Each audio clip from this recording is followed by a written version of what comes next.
Hello everyone and welcome to another episode of the Roker Report podcast in association with the Sunderland Community Soup Kitchen. It's Gav and you join us in the aftermath of the announcement, the worst kept secret in the world, that Michael Beale has become the new head coach of Sunderland. We thought after the game at the weekend we did consider recording a podcast about a 1-0 defeat. Kind of sat back and thought, I think we should probably wait and see what happens with Michael Beale, because at some point it's going to be announced, and finally he is the head coach of Sunderland. And joining us to talk all about it is Chris. All right, mate? Yeah, I'm all right. It's just good to have something finally announced, isn't it? Yeah, well, it's nice. Yeah, well, good for some. A lot of people aren't very happy with the news. But yeah, let's get straight into it.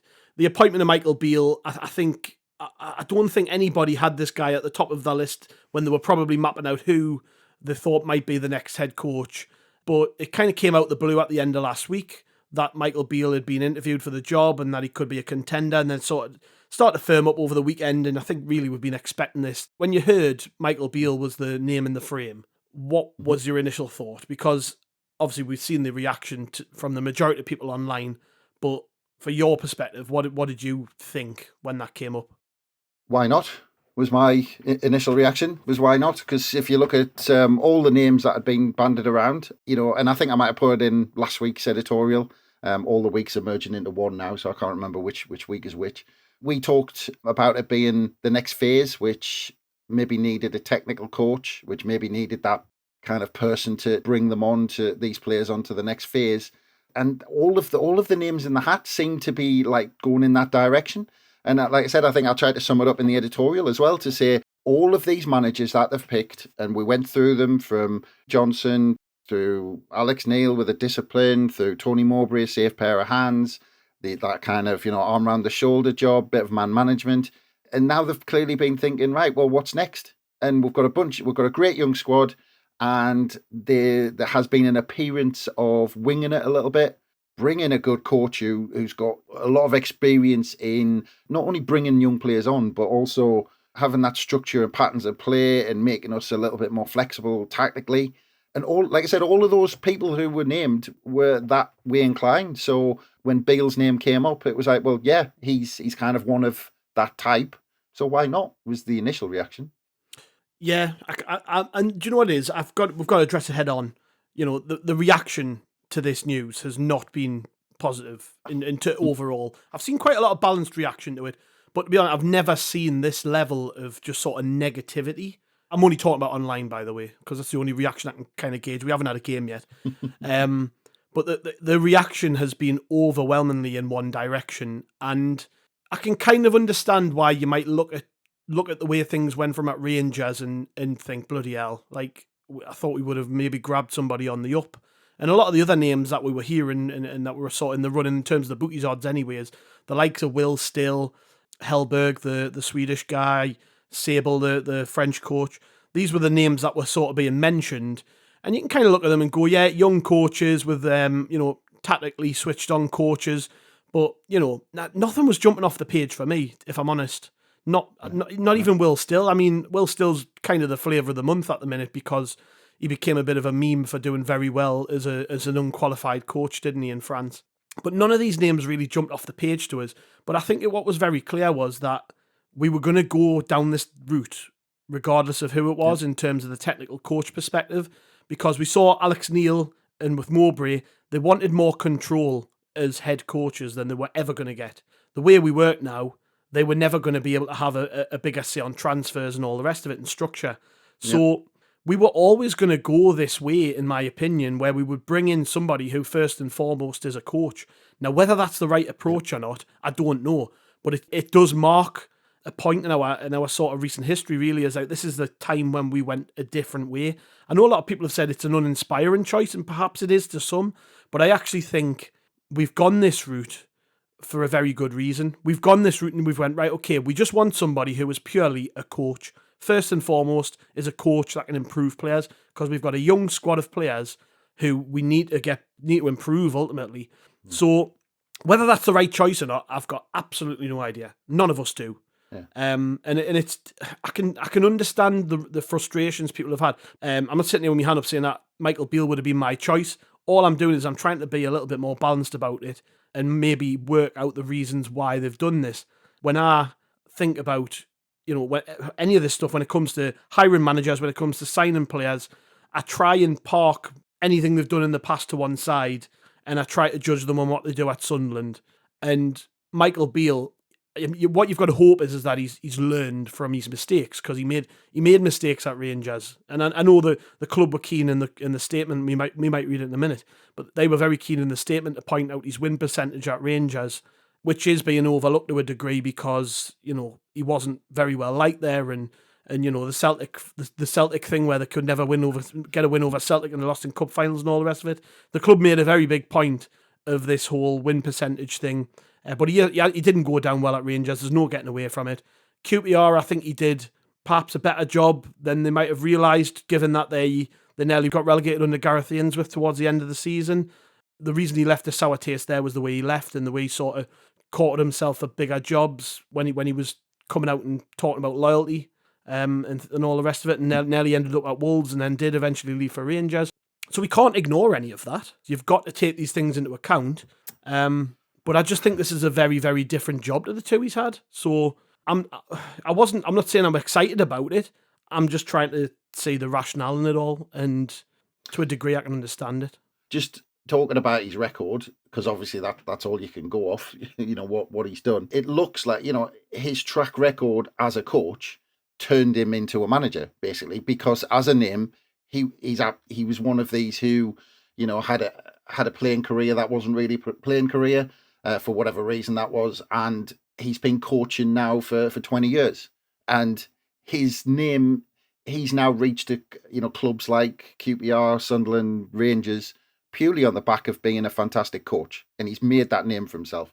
The clubs that he's been a manager of, QPR, he had 5 months of QPR, so basically 5 months at a club, doing all right, but you can't judge any manager or whatever on 5 months. Even if he's bottom of the league and he's lost most of the games, because who knows what type of job they've got on. They might have to turn the club around. They might need 12 months just to turn the squad around, and it might need 12 months of failure to sort things out to get going and things like that. You just never know. But 5 months is nothing to judge him on a QPR, even if he did all right on paper, which it seems like he did all right on paper, but, who knows how that would have went.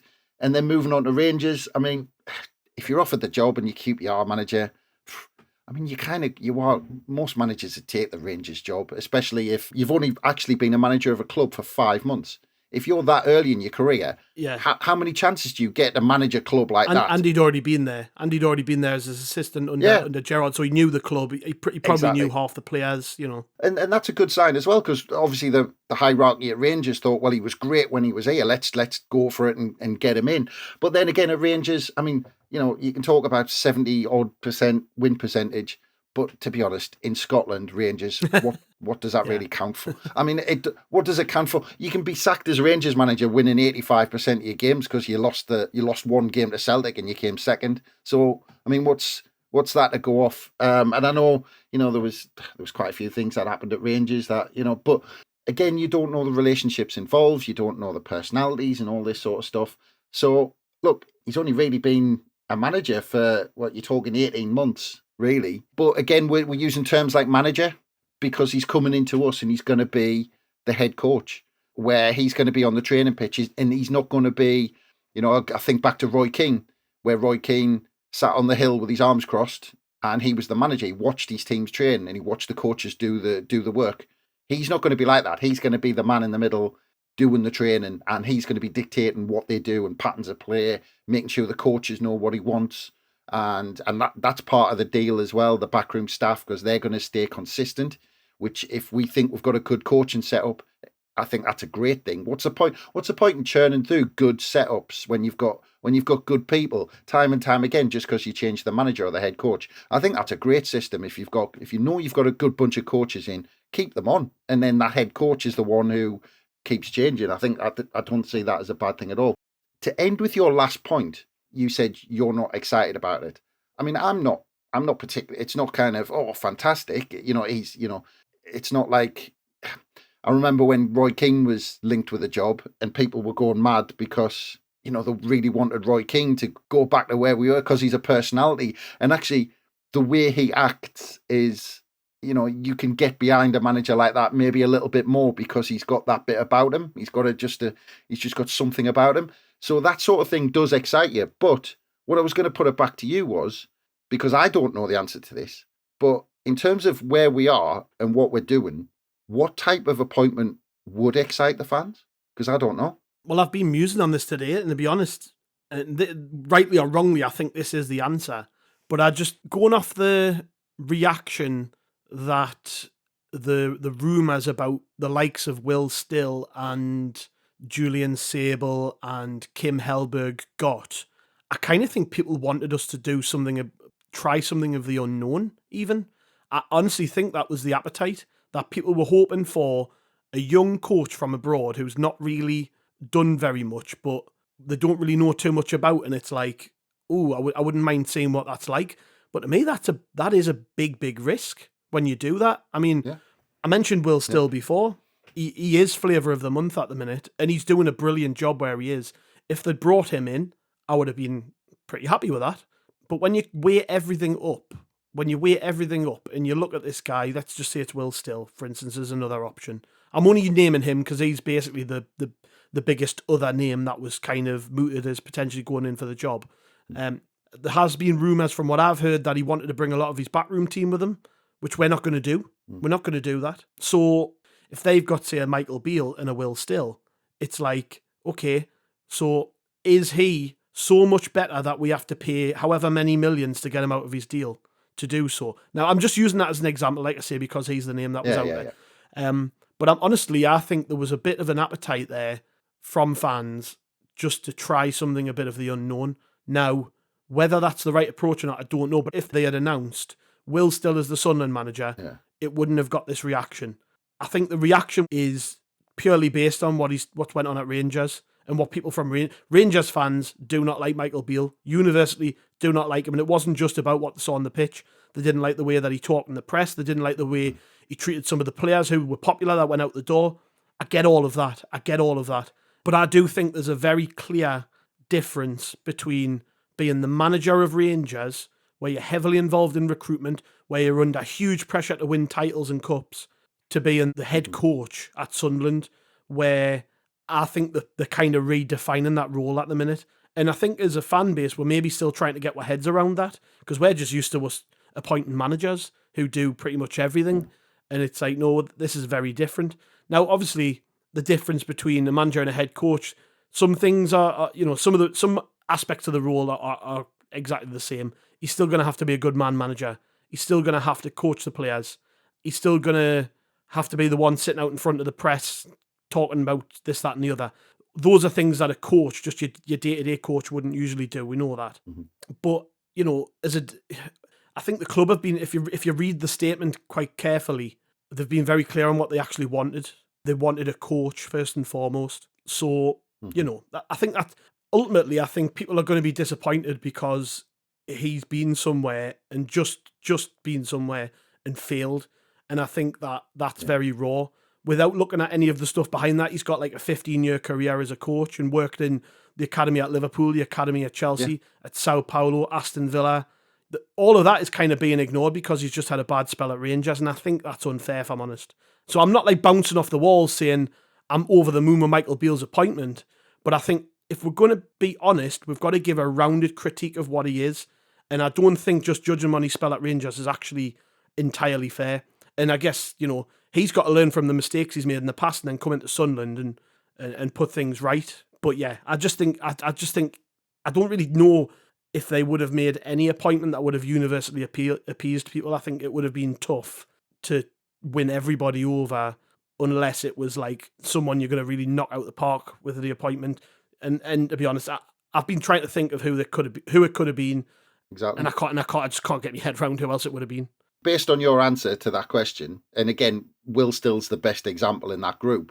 But for me, and people are asking questions about Michael Beale, but you'd have different questions about any of those choices. You'd raise question marks about all of them. I mean, Will Still, is Will Still a fantastic manager, or is he a personality because of his links with Football Manager and stuff like that? Do people want him just because he's a bit of a novelty, or is he the real deal? I mean, who knows? There'd be question marks over that appointment. Like you said, that guy from Sweden, I mean, who knows what the standard's like over that? He might be really technical, he might be really talented and all this sort of stuff. But he might come into the Championship, and the Championship might be a step too far. There'd be question marks there. And then you talk all of the other people who were linked, there's question marks about them all. And the same with Michael Beale. I mean, like you said, you're talking about someone with 18 months track record of being the main man at a club. Otherwise, it's nothing but good words about him from everybody in the game in terms of him being a coach and being good at what he did. I mean, you've got the likes of Steven Gerrard and stuff who, look, Steven Gerrard, you can say what you like about Steven Gerrard, and the jury's still out on whether he's a good manager. But for a character like Steven Gerrard, it doesn't. If somebody's a mug, he's going to let them know, or he's not going to kind of carry them around with him. And he's took him everywhere he could with him, and he wanted him as a coach, and he's got nothing but good things to say about him. And like I said, people are talking about a young coach as well, but again, that's shifted because of Will Still.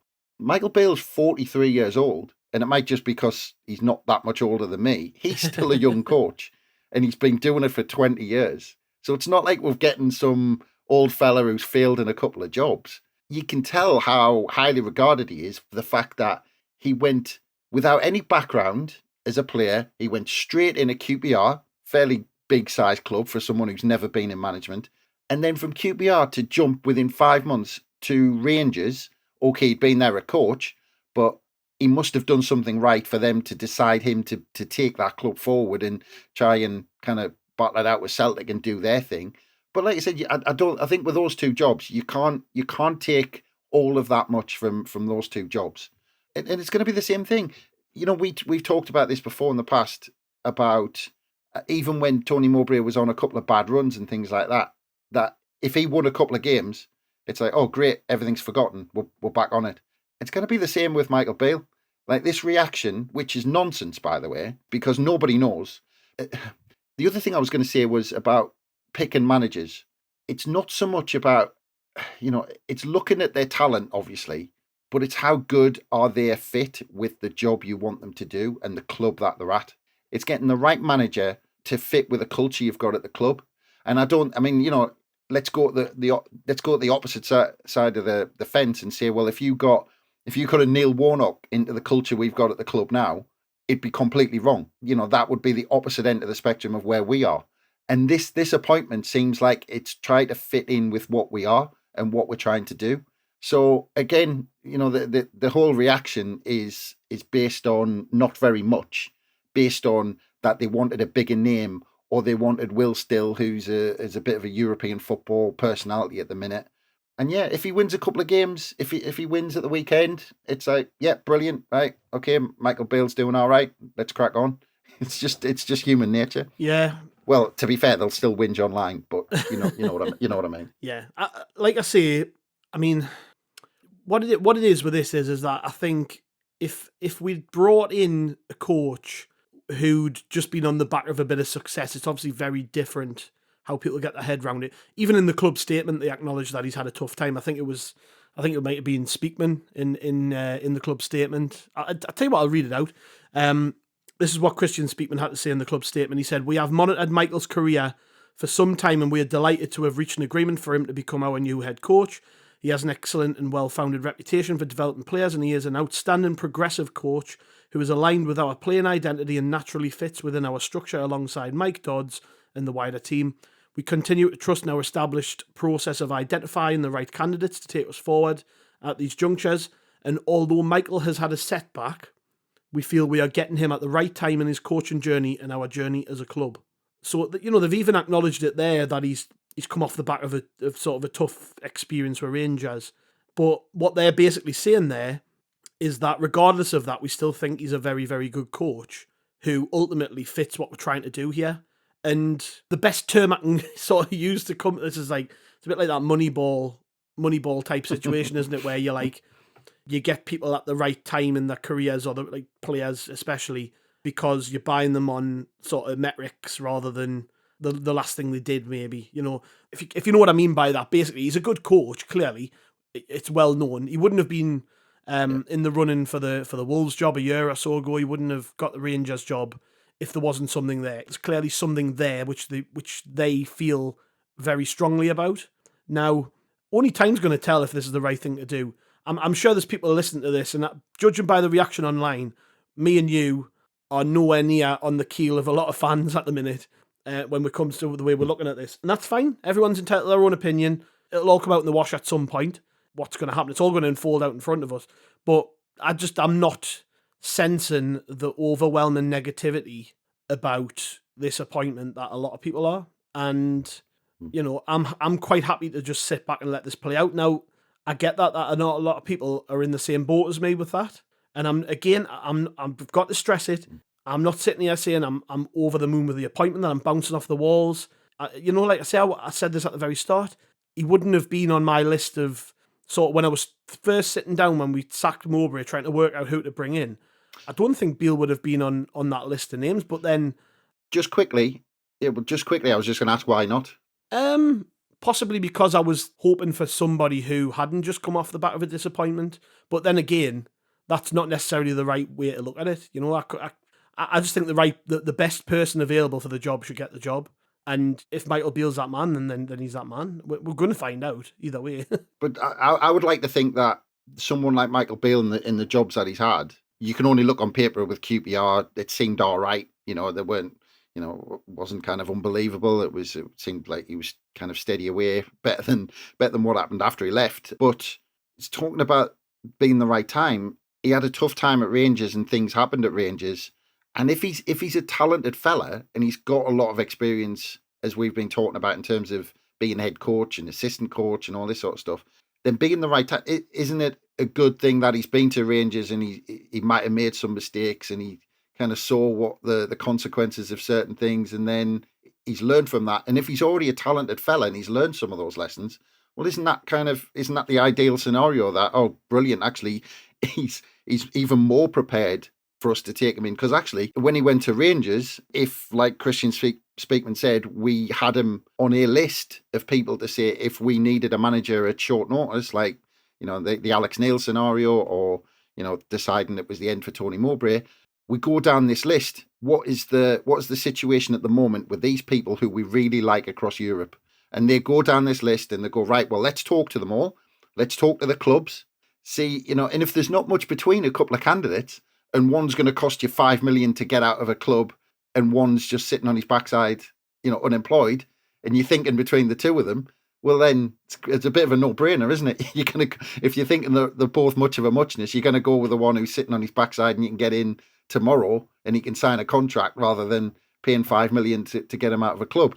But that's a good thing that, I'd like to think it's a good thing that Christian Speakman's hinting at in that statement, is that for this exact scenario, that's kind of they went through a process. Yeah. They had their people already identified, and straight away, if you consider if it's true, you know, from what we hear bits and pieces that people have been interviewed, that a bunch of people have been interviewed, and it's actually a not huge amount of time that they've done it in, then it's been done in a really good way, that they've gone down a list, they've spoken to all these people, found out the situation with their clubs, and then made a decision based on that they've gone out there and they've been monitoring all of these people, just like we would, you know, if we wanted a right back, we've got a list of right backs that the scouts have been watching. Yeah. And it's the same as a head coach. Yeah. And it seems like they've done that. And I just wanted to mention something you said, that you're quite happy to sit back and see how it plays out. But for me, it's like that should be everybody's default position. Like, nobody can look at an appointment and say, I've decided. But they have, that's the thing from what I'm reading and seeing. A lot of people are already, I've actually seen people sort of kind of wishing he'd hurry up and fuck off already. But it's like, I mean, how can you do that? I mean, it doesn't, because what you said when you said, I'm happy to sit back and play out. I mean, the club over the last 2 years have time and time again, just, you know, they've had to make these decisions. The Lee Johnson one was a tough one. When Alex Neil left, they had to make a good decision. Then they had to make a tough call on Tony Mowbray. In the last 2 years, they've never once failed to keep moving this club forward. You know, or the last two, whatever it's been. I don't even know how long it's been now, but you know what I mean. Since they came in, and the Lee Johnson was appointed and all this sort of stuff, they've never failed to move this club forward. So they've got credit in the bank, or they should have credit in the bank for people to say they seem to know what they're doing. They keep moving the club forward. We're in a good place. This is what I don't understand. That the bottom line for me is the club's in a good place. We're ahead of where we expected to be probably 2 years ago. We've got a good squad. We've got a really talented squad. We've got a bunch of good players, young players, really good squad. And we've appointed a coach who's got, a good reputation in the game for bringing players on and doing good things from that sort of position. So I don't really get what the fuss is. Well, that doesn't seem to be the default position. And people are going to sit back and sort of, I guess, hope Michael Beale wins them over. I mean, I asked on Twitter, if you're a Michael Beale skeptic, what does he do to win you over? And some of the replies, some quite good replies. Owen Sarah said, play good football and not ostracise the wingers and not talk bollocks in interviews. John Ridley says, win games first and foremost. Can we be more streetwise in picking up points away from home? Can we play a system that gets strikers contributing to the team? Beat the Mags and we'll sit down and talk. Michael Oates says, hit the ground running. He simply has to silence the doubters. Winning games is the only way to do so. I mean, it's very obvious, isn't it? People's minds will only be changed when we start winning games, and that's what he's got to do. And it's like, when Mike Dodds was appointed as caretaker head coach while we were looking for the replacement of Tony Mowbray, prior to that, Mike Dodds' experiences as caretaker head coach the first time around was horrific. I've never seen such vitriol thrown towards a caretaker before, and we were involved in that too, because we did think he was useless, but then what he did was he proved everybody wrong and showed what he could do, and we won 2 games of football that I didn't think we were going to get any points from, really. Yeah. And then we afterwards were sitting in, and then after that, a lot of people were saying, well, I would have given the job to Mike Dodds. So, what Michael Beale's got to do is he's just got to keep doing. He's got to do all of the right things immediately, and the best way to do that is just to win games of football. Now, I don't think there's going to be a honeymoon period because he's not going to be afforded that. A lot of people have already made their minds up on him. So what he's got to do immediately is prove why he's here, and it'll not take long. If we get a couple of wins in the first 2 games, people are going to be sitting there a lot calmer about the situation than they are maybe in the immediate aftermath of the appointment. Yeah, but the other thing is, people have got to remember though as well. We're talking about him winning the games, which is obvious, but the expectation now can't be to go on a run of, we should win the next 5 games or something like that. We're in a bunch of clubs behind that top 4. We're in a bunch of clubs now who are about the same level in terms of, where they are. And we are about in the right position for our squad in the table. That's where we are. We're on that kind of cusp of being in the playoffs, and it's going to take some good results and good performances to get us in there, because there's only 2 spots to play for, and it's that tight. There's nothing between about 10 clubs in this division. We can't have expectations that he's going to suddenly get us into that top 4 or something like that. It's like, this is where we're there or thereabouts, and he's just, if we see progress on the pitch and the results are, we're at least putting in the performances, then that's all you can ask. But also, we can't expect him to suddenly shoot up the table and win 6 off the bounce. I mean, the expectation level's got to be right at the same time. Yeah. Anyways, we will save our voices, Chris, because we've got his first game. Yeah, we'll be back with the preview for Saturday's game. Michael Beale's first in charge, of course. So let's see how things go between now and then. But it's been good chatting with you, mate, as always. All right. Cheers, mate. And cheers to the listeners. Thanks for joining us. If you want to throw shade our way, then by all means do so. We'll choose whether to acknowledge it or not. Now, seriously though, I think that whatever you think about Michael Beale, I think he deserves at least a chance to prove himself. And like Chris said, you would think would be the default position of everybody, whether you're sort of happy or not. But let's see, mate. Yes, we'll be back with the preview, and make sure you buy the book if you haven't already. There's still a few copies of that left from the Love Supreme website. Also, donate to the Soup Kitchen fundraiser this year. It's going to run up until the end of December. Make sure you get the money in the pot to help them out if you can at all. And we'll catch you on the next one. See you then.